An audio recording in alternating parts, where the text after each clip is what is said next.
as the Entrepreneurship Summit, not a businessman or a businesswoman summit. Can anyone here talk about why and what is the difference between a businessman and an entrepreneur? Oh, yes, we have some of our Business 104 9 a.m. class lively students. You want to say something? Tal has raised his hand.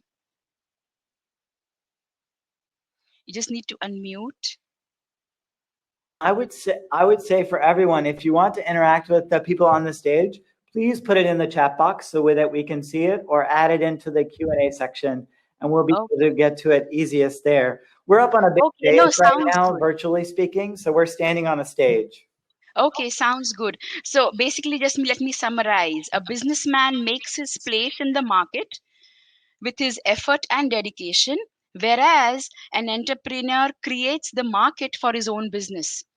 A businessman and a businesswoman is a market player, while an entrepreneur is a market leader because he is the first to start such a kind of enterprise. So, to summarize, we might say a businessman focuses on numbers, profit, cash flow, deliverables, KPI, turnover, and bottom line competition. In contrast, an entrepreneur is people oriented. So it focuses on cooperation, creative marketing, new ideas, building a team, connecting to the people, sharing a message, right? So that's basically why it is the 14th annual Entrepreneurship Summit. Going forward, I would like to share with you a thought which was in 2017. It was said that this event was supposed to be for the students, of the students, and by the students. And voila, what do we find here? It's a combination of both students who are presenting their businesses along with international panelists who will be contributing. Ideally, all of you I know, most of the morning sessions will be focusing on the COVID-19 pandemic. Entrepreneurs are figuring out how to juggle work-life balance in addition to the heavy weight of keeping their business operations running smoothly as possible on all fronts.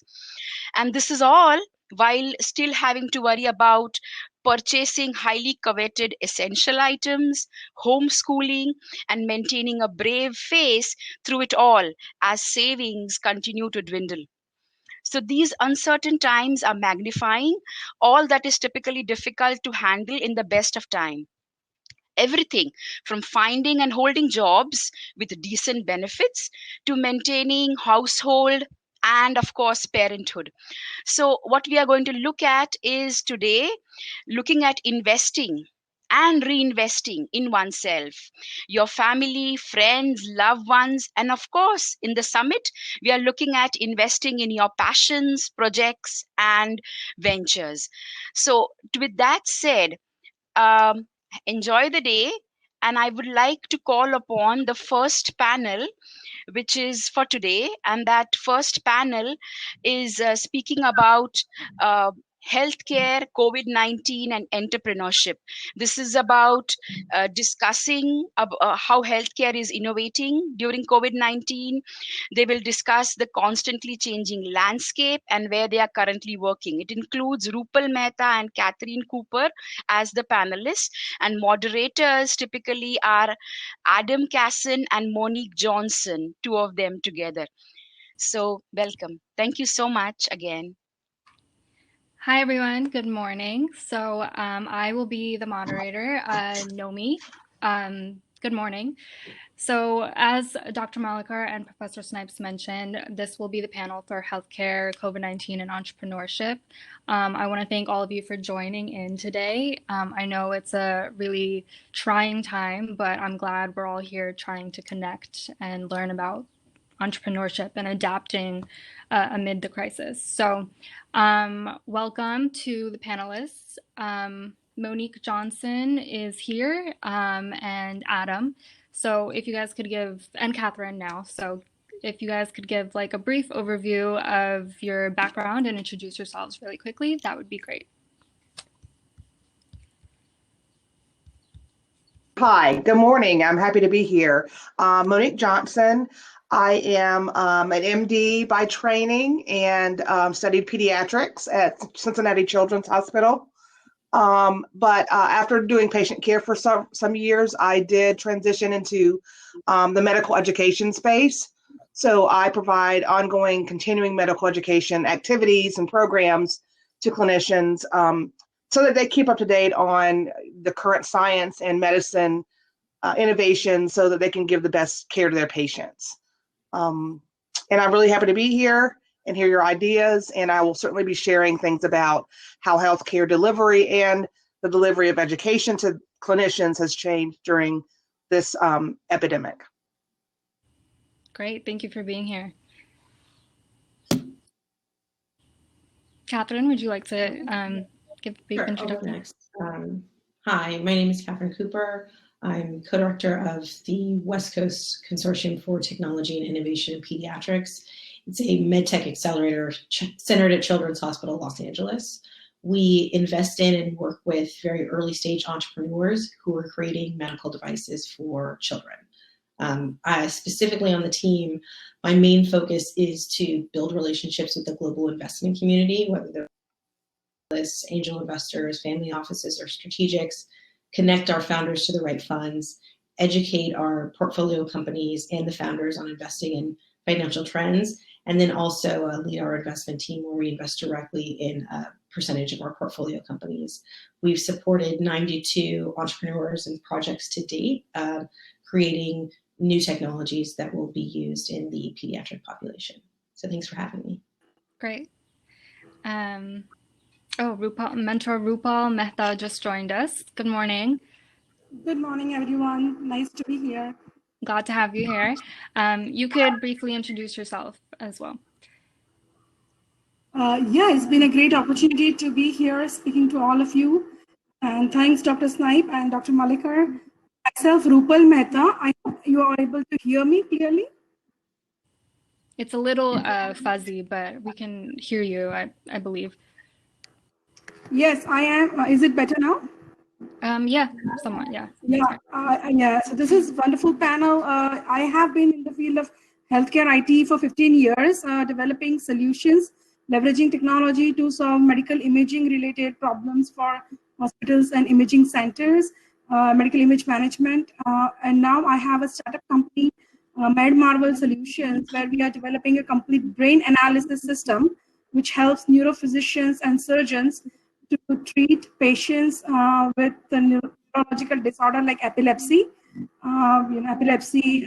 dementia, Alzheimer's. So we are developing a platform for that, and we have a mission to reach out to at least 1 million epilepsy patients by 2025. And I'm really glad to be here. We can talk more as we go forward. Thank you so much. Glad to have you here. Adam, we're on the same page, right? You're moderating with me. We're moderating this together. I was under the impression I was a panelist, but... Oh, okay. No. I'm just, because that was the idea that I had gotten from my advisor and stuff. But yeah, introduce yourself. Sure. Hi, Adam Casson. I'm a serial entrepreneur. I'm currently co-founder of 2 medical device companies. One is a medical video scope company that I've been running for about 6 years, and the other is a roughly 6-week-old PPE protective equipment company that I started with some other med device entrepreneur friends in the New York City area, and in 6 weeks we have launched 3 products and shipped almost 1.25 million units to hospitals and state governments across the U.S. That's very cool. Okay, thank you all for sharing a little bit about your backgrounds. So I want to start off with kind of talking about the evolution of healthcare and your perspective and thoughts on all of that. So how would you say your profession has shaped you to be or not to fully be suited to cope with COVID-19 in your career and everything that you're doing right now in your business? Anyone could just talk at any time. Well, I can jump into that. Mm-hmm.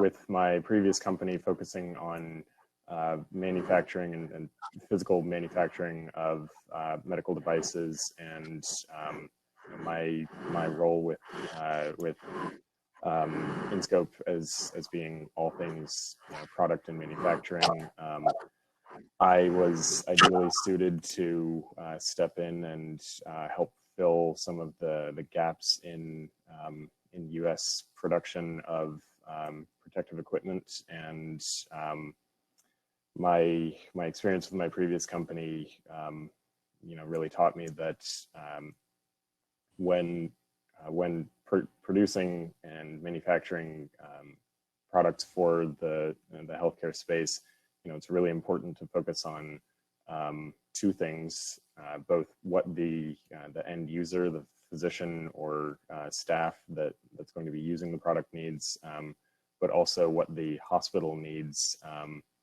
which is typically a calculation of cost. And so I've always been focused on the intersection of low-cost devices and high value to the end user devices.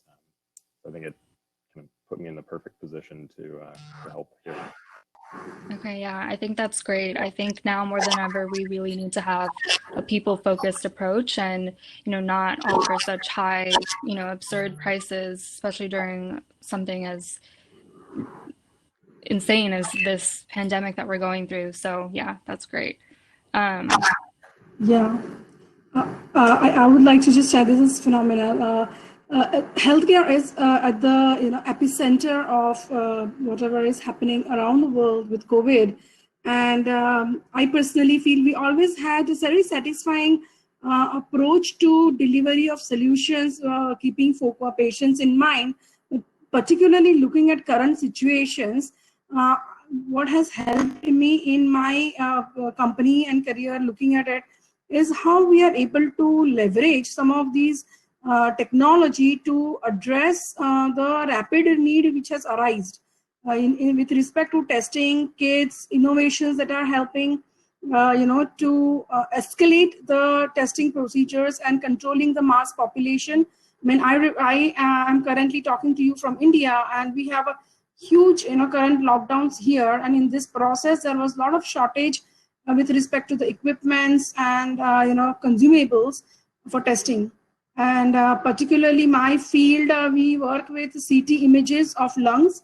So I have been able to contribute, applying artificial intelligence related solution to help the radiologist automatically detect some of the caveats with respect to COVID-19 and the secondary diseases that get inherited because of secondary infections.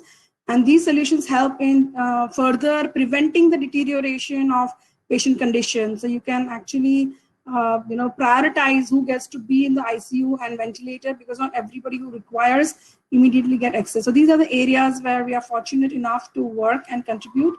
And this is the time to really feel like, okay, we are blessed to be in this field, we have an opportunity to contribute. Yeah. And it's great that you're looking at it with a positive outlook, because it's very tough, especially for, healthcare workers. So that's great. Yeah. Thank you for sharing. I was going to say, on our end, because we're an accelerator, we work with these early stage companies, and then we're also a fund that invests in medical device projects. We kind of had a unique position and ability to rapidly fund some work where device companies or innovators were that would affect the implications of the health crisis on children or on the pediatric population. So we took part of our direct funds that we would have invested in other companies this year and earmarked some of those for COVID-19 related projects and created a COVID-19 Flex Innovation Grant, where innovators could apply on a rolling basis. And we assembled a team of experts in the field to review these projects and see if these medical devices could get to market quickly and have an outside effect on the pediatric population. So to your original question of kind of how are you prepared in your career to do that, I think in healthcare, innovation and speed, while also making sure that you are taking care of the patients that you serve is very important. And that same ethos can be applied during a situation like COVID-19. Great. Okay, so I would just like to follow up with my next question. What have you or has your business or company been doing to adapt? I know we kind of touched on this right now, but to adapt to the restrictive circumstances amid the COVID-19 pandemic, meaning like, with everything having to shut down or limit things, how have your businesses been adapting? I'll start with that one. Sure. Sorry about that. Yes, so in medical education, these are companies that function primarily to create online and live education programs.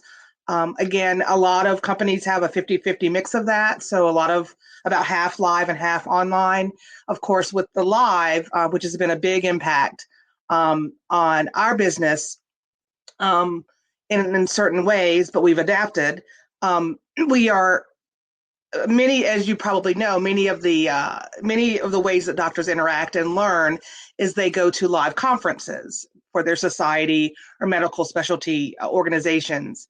And of course, certainly in November, December, and certainly through about June, many of those national societies have canceled their annual meetings or converted them to online virtual meetings, which is great. So that's one innovative thing. We've done that as well. So a lot of things that we were going to do as live kind of classroom type learning, we have made it into kind of a virtual classroom, and that has been well received by folks, so our learners. So we're excited to be able to be nimble. I think, speaking to what Catherine Cooper said, it's about knowing your audience, knowing what works, being nimble, thinking outside the box. Again, all the things that are good characteristics for any entrepreneur or any innovator are even more important during a situation like this.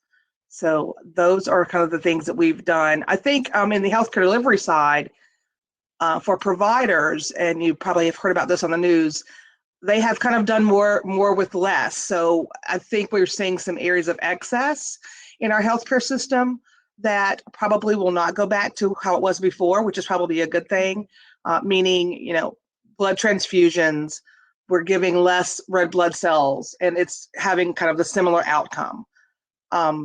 Dialysis, we thought everybody needed hemodialysis, which is, the full-blown hemodialysis, when in fact there are other forms of dialysis that can work and actually are doing pretty well. So I think that we, everybody's thinking about how can we use the resources that we actually have at hand and nimbly and quickly do what we're doing. And surprisingly, when that's happened, we've found that actually some of these innovative ways have cut morbidity and mortality among our patients, cost, time, and we can do more with less resources. Thanks. Yeah. I think it's actually incredible, the way you put it all. I think it's kind of a bit of a shock to see how fast things have changed and how fast everyone has had to adapt to these circumstances, especially healthcare workers and essential workers.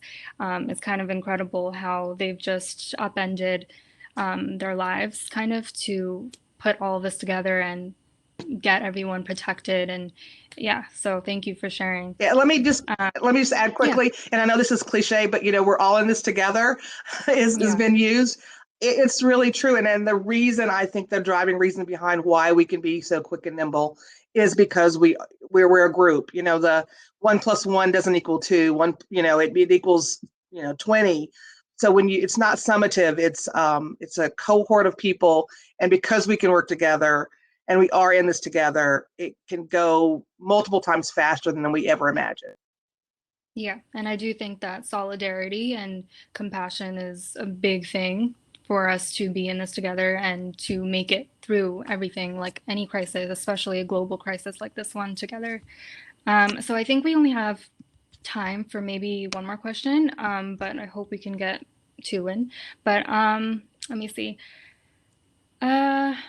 Okay, so what do you feel it will take for businesses and the healthcare community to be resilient in innovation and entrepreneurship during post-COVID-19, during and post-COVID-19? And and we've been touching on this, but have you thought of any positive and new changes you would want to make in your businesses and careers? And just how do you feel about the impact?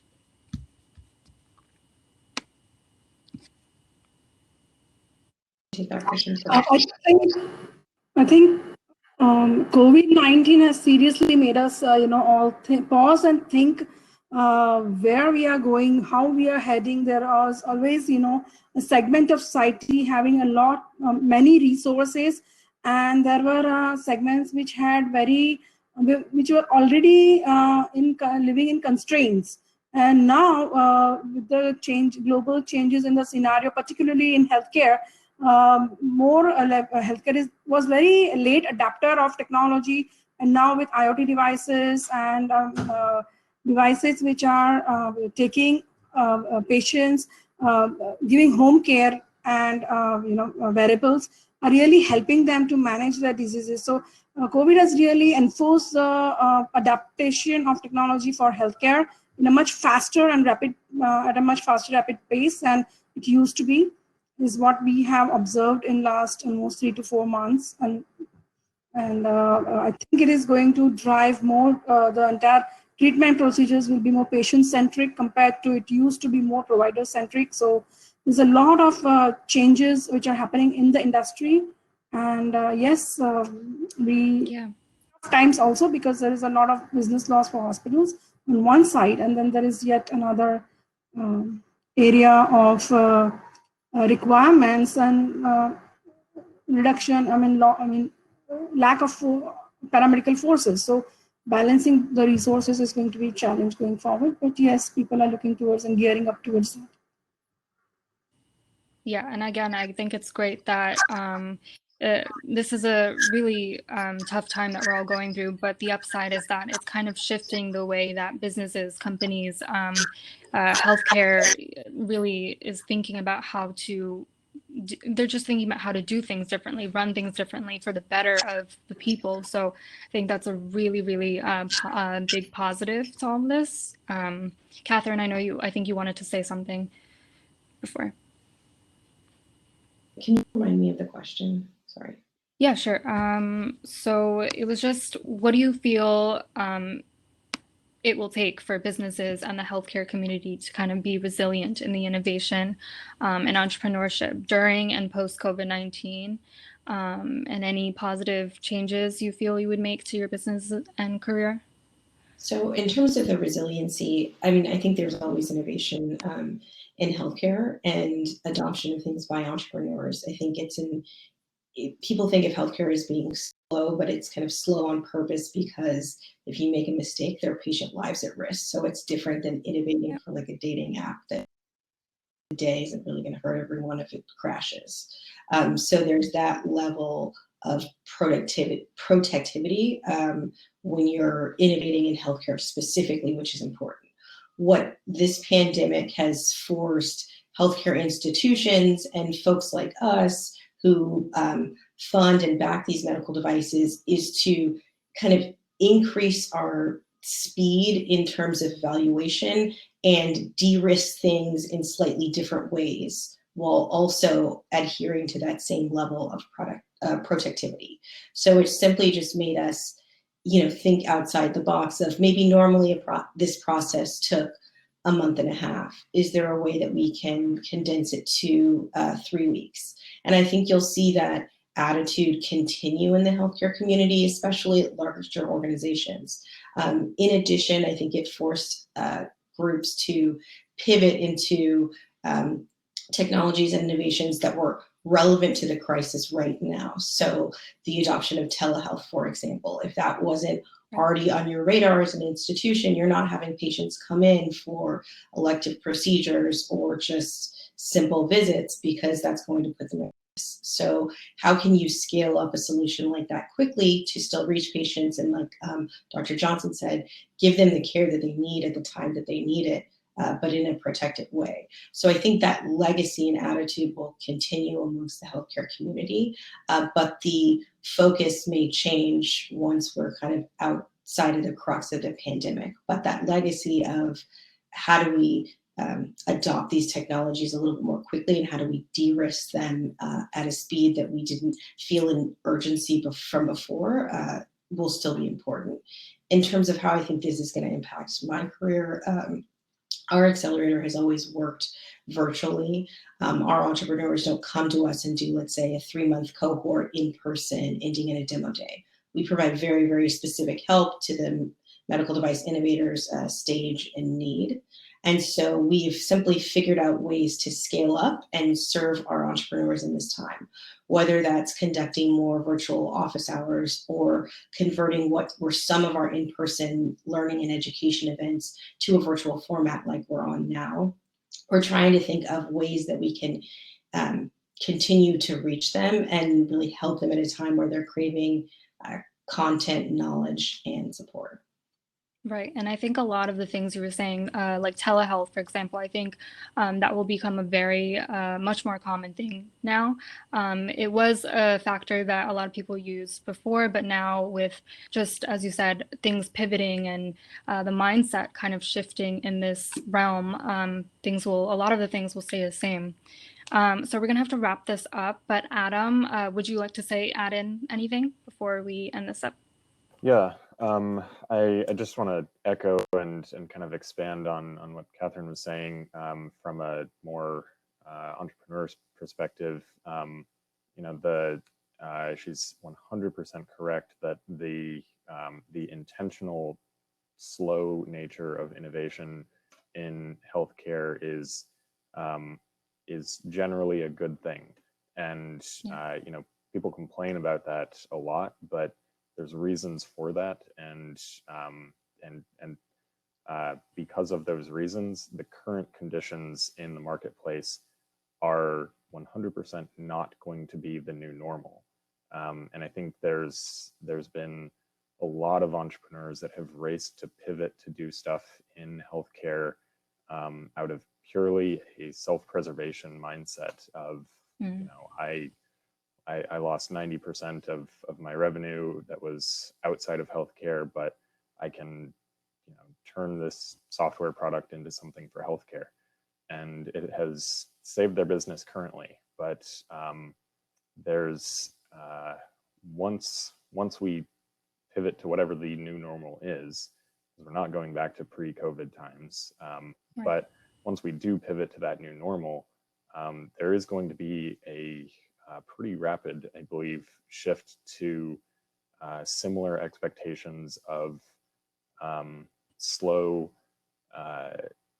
prescriptive innovation that is very patient and provider focused. And I think we're going to see a lot of entrepreneurs that weren't innovating in this space before get caught in that and not really have any good solutions other than just losing their contracts and having to go back to what they were doing before. So anybody that has pivoted into healthcare that wasn't in it before, I would add that word of caution. Right. Like you said, I think that we won't be returning to a pre-COVID kind of lifestyle, but we will be, entering into a new normal. So I think that this will be kind of a push for entrepreneurs even now to kind of think about where to go next in terms of humanity and, protecting others and things like that. So I think it's time for us to wrap up. Thank you guys all for joining us today. We really appreciate you coming on during these, trying times. And please take care, stay safe, and yeah, thank you. Professor Snipes, I think you can come back on and.